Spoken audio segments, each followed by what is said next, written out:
Hello students, I hope you all are fine. In today's lecture, we will discuss about linearization. First of all, I will discuss about the definition of linearization, and then after that we will discuss one example that how we can find the linearization of a function at a particular point. Now, first of all, we will deal with linearization, or it is the definition of standard linear approximation.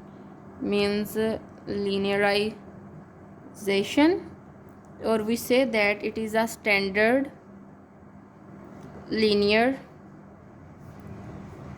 approximation. Now it states that if we have a function and we say that our function is denoted by f, and that function is differentiable at some point, let's say that point is equal to a. Means at some point our function is differentiable, then the approximation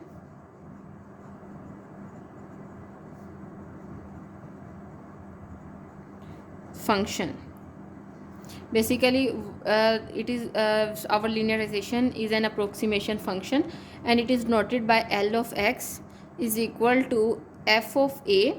Means first of all we find our function at that particular point f of a plus f derivative at point a and multiplied by x minus a.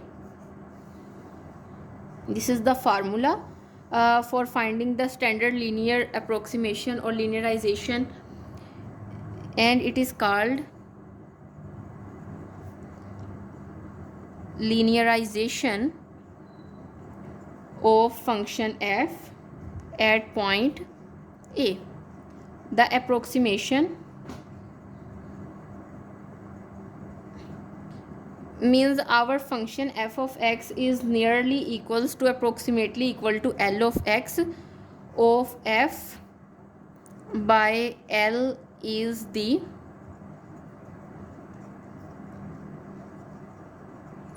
standard linear approximation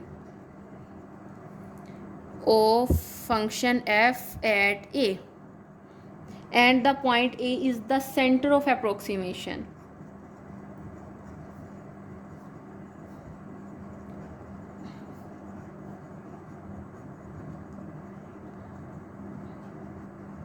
Now let us look at the definition again. It says that if our function is differentiable at particular point and that point is called x is equal to a, then the approximation function, this one is called linearization of f at a, and this function is approximately equal to our linearization function, and it is called standard linear approximation of f at a, and also the point a is our center of approximation. This is basically the definition of linearization. Now we will look at a particular example and see how we can find the standard linear approximation of a particular function at some particular point. For example, the question says that find the linearization of function f of x is equal to square root of 1 plus x at x is equal to 0. Means this is our point. Okay, this is our point and the function is given. Now look at the equation number 1. We need two things here: f derivative of a, f derivative at point a, and here our derivative will be at x is equal to 0. So first of all we take our function and find out its derivative. Now we know that we will apply the power rule, because it can be written as 1 plus x raised to power 1 over 2, and its derivative will become equal to power in the start and 1 less in the power, and the derivative of inside function, and it is x, so its derivative is 1, and we will get 1 over 2 square root of 1 plus x. This is basically the derivative. Now if we want to find the f derivative of x at x is equal to 0, then we substitute in place of x the 0, and we will get 1 plus 0 is equals to 1 by 2. Okay, this is basically f derivative of 0 is equals to 1 by 2. This is the one thing. And also we need to find f of a, and we will find it as by putting just 0 here, and we will get f of 0 is equals to square root of 1 plus 0, and that is equal to square root of 1 is equals to 1, and we will get f of 0 is equals to 1. This is the other thing. Now if we use, this is equation number 2 and 3. Now if we use equation number 2 and 3 in 1, then what we will get?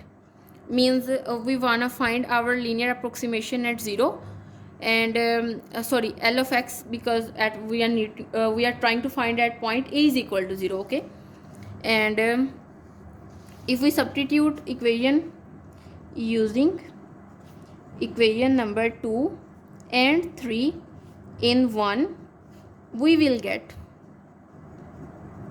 now we know that L of x is equal to here f of a, and we need to find f of 0, so we will substitute here 1 plus, now you know that f derivative at point a, and now we will put the value of f derivative at point 0, and it will be equal to 1 by 2. And also now we will substitute the value of x minus a. X will remain the same, and our a here is this point, because we are dealing with x is equal to a, and here it is x is equal to 0. So after that I substitute here 0, then we will get L of x is equal to 1 plus 1 by 2 x, or we can write it as L of x is equal to 1 plus x over 2. Also we can write it as that 1 plus x is approximately equal to 1 plus x over 2, and this is what we want to prove, because you know that we said that then our approximation function will be equal to our linearization function, and that is what we are saying here. And in this way we can find the linearization of any function. We just need to find the values of these two things, means to say that we just need to find the function at our given point a, means that is our center of approximation, and f derivative at that point, and then we substitute the values in equation number 1, means this function, then we will get our desired answer. Now in today's lecture I discuss about the definition of linearization and the related example. This is all about today's lecture. See you next time. Thank you.